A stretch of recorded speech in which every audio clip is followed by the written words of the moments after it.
Good morning, girl.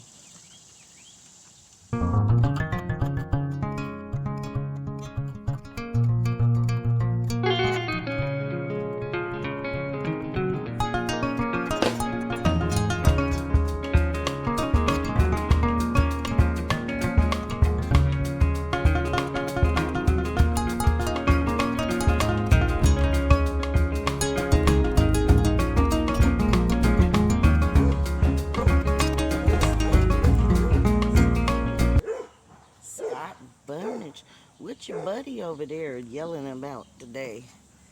Let's see what's going on with the Scott. Oh, yeah, I got a good red one back there. The one that's starting to turn. Oh, I'm getting old, people. I can't bend over like I used to. Look at that.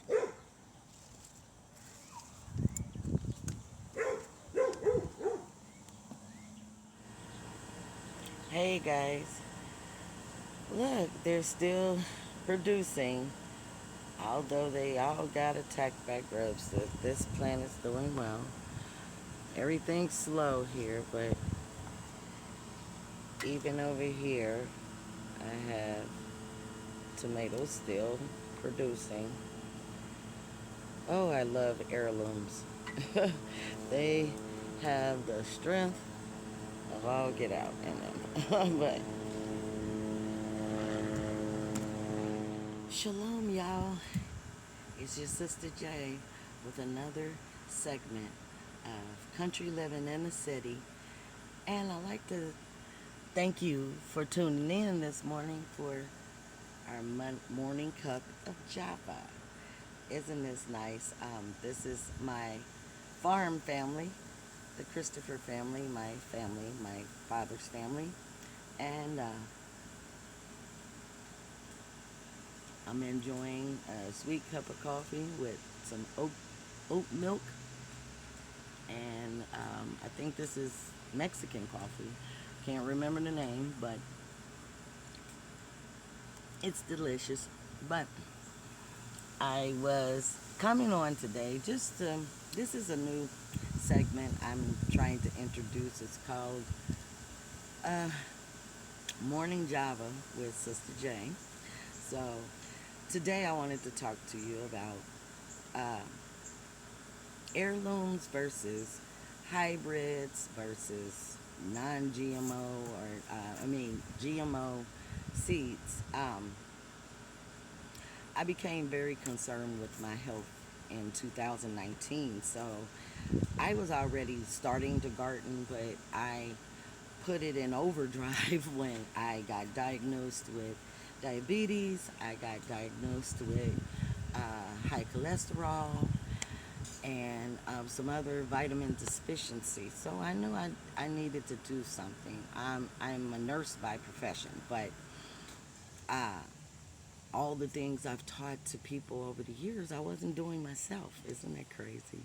But that's what we do. Though when you know better or when it actually starts affecting you, you have to make changes. It's good not to get into those habits anyway. So, but it's like I'm backtracking to get my health back together. But one thing that a rule of thumb I've always, even with my gardening, I've always made sure that I've tried to keep contaminants out my soil. I use organic products and I use heirloom seeds. Why do I use heirloom seeds? It just fascinates me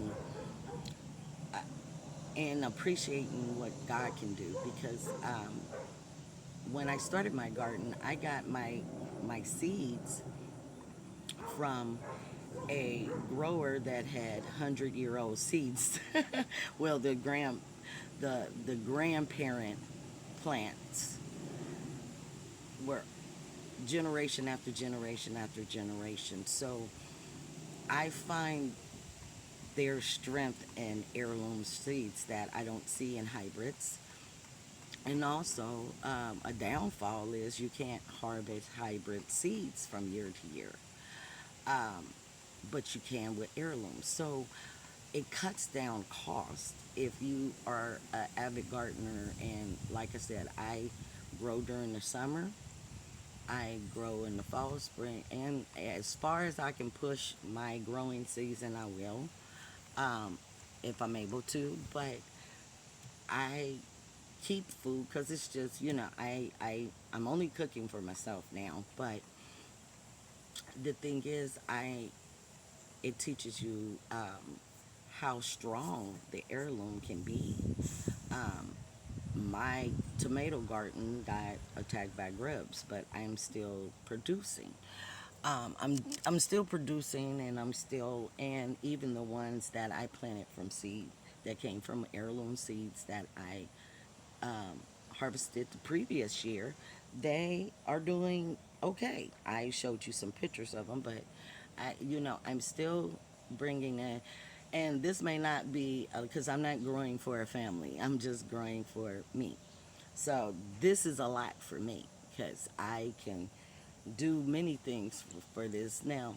Even with the little gardens I got, there's people that have much more yard, and I may venture out into the rest of my yard and start digging up some things or putting more beds out there because I would love to grow a variety of things because I'm changing my diet. And so I wanted to make sure that I'm putting healthy foods in my body. So I'm venturing out in vegetables where I haven't done before. Those things that I'm I haven't grown a lot of different varieties. And in heirlooms, there's so many varieties, and they grow healthily because they came from generations and generations of seeds. Now, like I said, hybrids, they grow, and they grow well. It's just that there's no productiveness in them, if you ask me, because like I said, if you can't take the seed from year to year, what's the point of growing? I just, that's my personal opinion. Don't get mad if at me, but I like the heirlooms. And of course I stay away from anything that's genetically modified because not only is it not real, insects won't even attack it. They've shown many experiments on that because if the insects are programmed to eat God's food, yeah, from the heirloom seeds, most likely, they're going to attack. They don't even attack um, GMO plants. It's crazy. And then you always have to, there has been GMO foods linked to diseases in the body. Why? Because it's genetically modified, so it's not real. So it's like, to me, that's like telling me I'm eating plastic. Oh, and believe it or not, there are plastic in food. There's a whole bunch of stuff that's out there that's really bad for you guys. And so be vigilant, be aware, even if you're not a grower. Be aware of what you're buying in the grocery.